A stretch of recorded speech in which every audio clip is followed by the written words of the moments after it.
She will never forget the expression on her face when those two veterans arrived at my garage in their personalized wheelchairs. Me indefinitely. Our self-appointed neighborhood dictator Patricia Simmons stood motionless at the edge of my driveway, her jaw agape as if she had just witnessed a miracle. She had been brandishing the HOA complaint letter like a weapon, but it slipped from her well-groomed fingers and plopped in a puddle at her feet. Patricia Simmons was silent for the first time in 3 years. I'm getting ahead of myself, though. Let me begin at the very beginning. After my wife died 4 years ago, I, Robert Anderson, relocated to Maple Ridge Estates. The house had something I really needed, even though it was smaller than our previous residence, a 3-car garage that can accommodate my workshop. You see, I had too much time to think about Emily after my 35 years as a mechanical engineer, and my retirement had left me with competent hands. Building specialized wheelchairs and adaptable gear for injured warriors gave me a new purpose. My brother Danny was the catalyst. He struggled with a standard-issue wheelchair that didn't suit his 6'4" body after returning from Afghanistan without his left leg. I felt something when I watched him struggle with tools meant to aid him. I could definitely make my brother a better chair if I could design precision parts for aerospace businesses. Everything changed with that first chair. As soon as word got out among the veterans, I started receiving requests. Every build was different, suited to particular body types, ailments, and everyday obstacles. For outdoor enthusiasts who don't let their ailments stop them from hiking trails, some required all-terrain wheels. Others needed customized controls for those with restricted hand motion or specific supports for spinal problems. Each chair that came out of my garage was the result of many hours of meticulous engineering and, more significantly, the restoration of independence for a veteran. I had structure, a reason to wake up every morning, and a purpose thanks to the work. My drill press's software and the smooth hum of the CNC machine in which I had placed my retirement funds. These noises turned became my meditation. Twice, weekly deliveries of aluminum tube and specialty parts arrived, were always made during business hours, and were always handled discreetly. I work from 7 a.m. to 5 p.m., taking lunch breaks and stopping long before anyone would think it was a disruption. The HOA president, Patricia Simmons, is a professional pain in everyone's back. Patricia, a 15-year Maple Ridge resident, used intimidation and unwavering perseverance to work her way up to the top of the Homeowners Association board. The kind who used a ruler to measure the height of the grass and handed out violation warnings for garbage cans that were visible from the street at 3:01 p.m., even though pickup was scheduled for 3 o'clock. Harold, her husband, no longer spoke much and merely nodded in agreement whenever she had a power outage. On a Tuesday, the initial complaint was made. I heard the harsh rap on my garage door as I was adjusting the armrest height on a chair. For a young Marine who had been killed by an IED and had lost both legs, with her clipboard in hand and her lips pursed like she had been sucking on lemons, Patricia stood there in her signature pink velour tracksuit. In a high-pitched voice, she declared that she had heard complaints about my property's excessive noise. She waved her clipboard and insisted it was confidential. When I inquired what complaints she had received, and from whom, she said that the ongoing delivery vehicles and mechanical noises were disturbing the peace in the area. She sent me an official warning letter and told me that I had to stop all workshop activities within 72 hours or risk penalty. I made an effort to clarify my actions. These weren't merely projects, I informed her. For the veterans who had given their all, they served as lifelines. With a dismissive wave, she interrupted me in the middle of my statement and said that I was obviously operating an illegal business in a residential area. She said that the HOA's guidelines were rather explicit about home enterprises. Commercial activity is prohibited. For a period, I didn't miss the irony. This woman was attempting to stop me from serving those who had served our nation because she had only ever serviced her own ego, but I remained composed.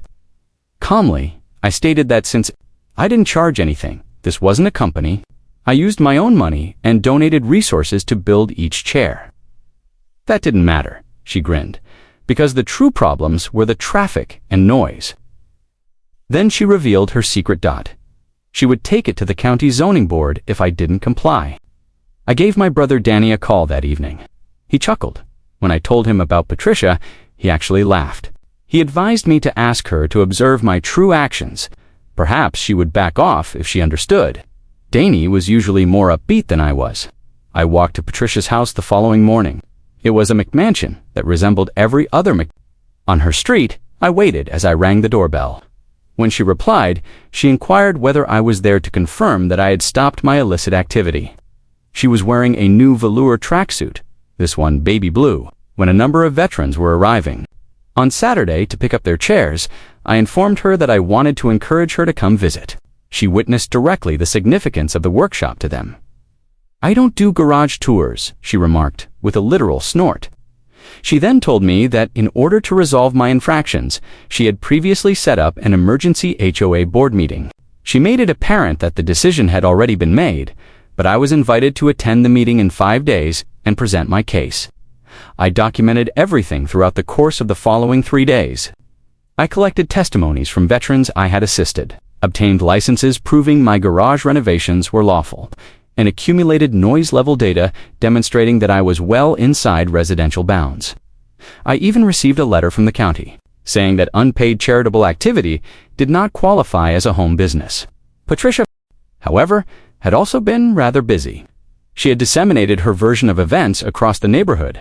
She said that I was operating a large-scale manufacturing facility that would devalue real estate and convert Maple Ridge into an industrial area. She persuaded Janet Torres and Richard Hoffman, to other board members, that I posed a threat to suburban harmony. I made a phone call the night before the meeting that would make all the difference. Colonel James Mitchell, a retired friend of mine, was the head of a local association that supported veterans. He listened silently as I explained what was going on. He just told me to leave it to him when I was done. The community center, a beige box that smelled of coffee and sadness, served as the venue for the HOA meeting. The parking lot was full when I got there. Inside, there were people lined the walls, and every seat was occupied. Patricia sat at the board table looking around at the people, her expression changing from one of smug satisfaction to one of perplexity. The troops had been actually summoned by Colonel Mitchell. The room was packed with veterans, some standing with canes or prosthetics, and some in wheelchairs I had constructed. Reporters from 3 news stations, their families, and local company owners who provided supplies were behind them. Patricia's attempt to stop a seasoned wheelchair maker went viral after the tale was revealed. She banged her gavel and declared that this was a closed session in an attempt to keep things under control. "HOA meetings are legally open to the public," someone shouted from the rear. She grudgingly consented to hear public comments, restricting each speaker to 2 minutes, and her face reddened. The most exquisite hour of coordinated disobedience I had ever seen transpired. Veterans came to the microphone one by one.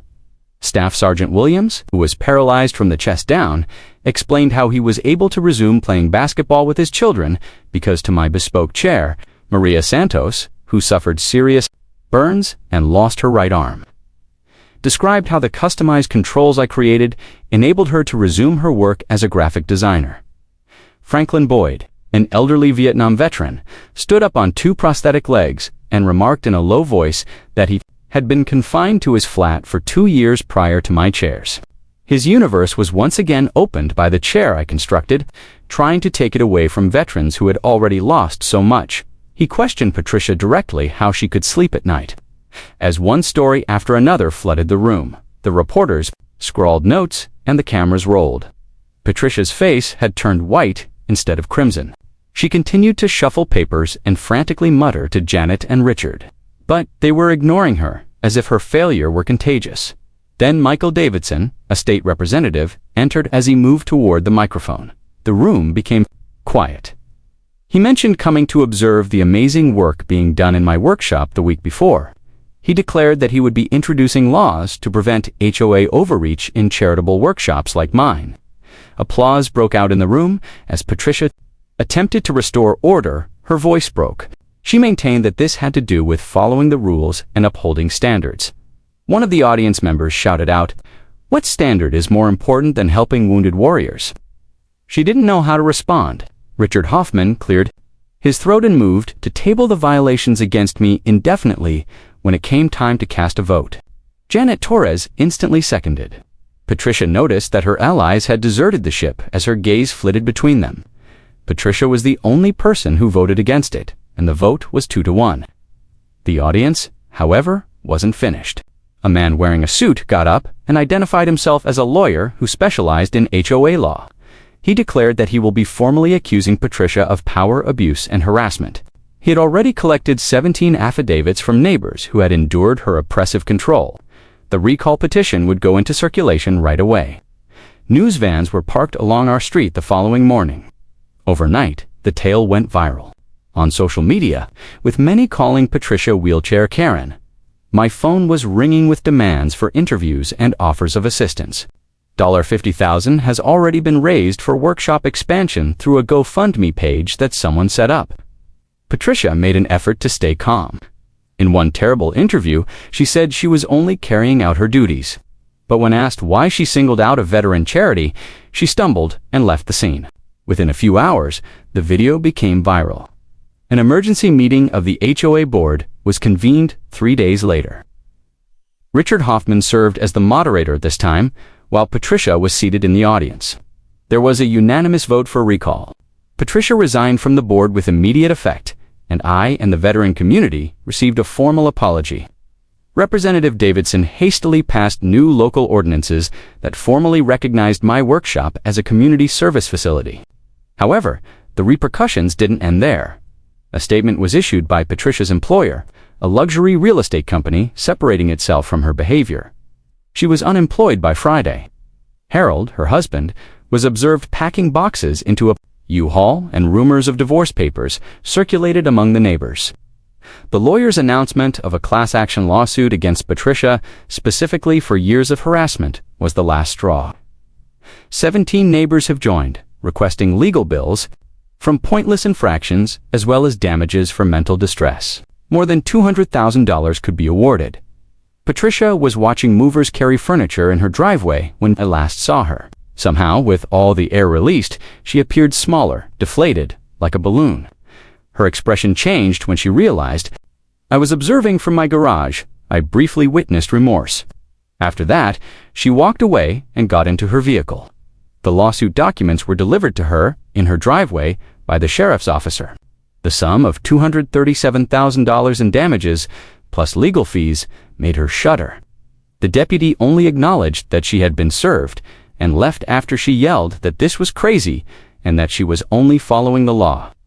Patricia sobbed as she fell onto her lawn, lamenting the way some dumb wheelchairs had destroyed her life.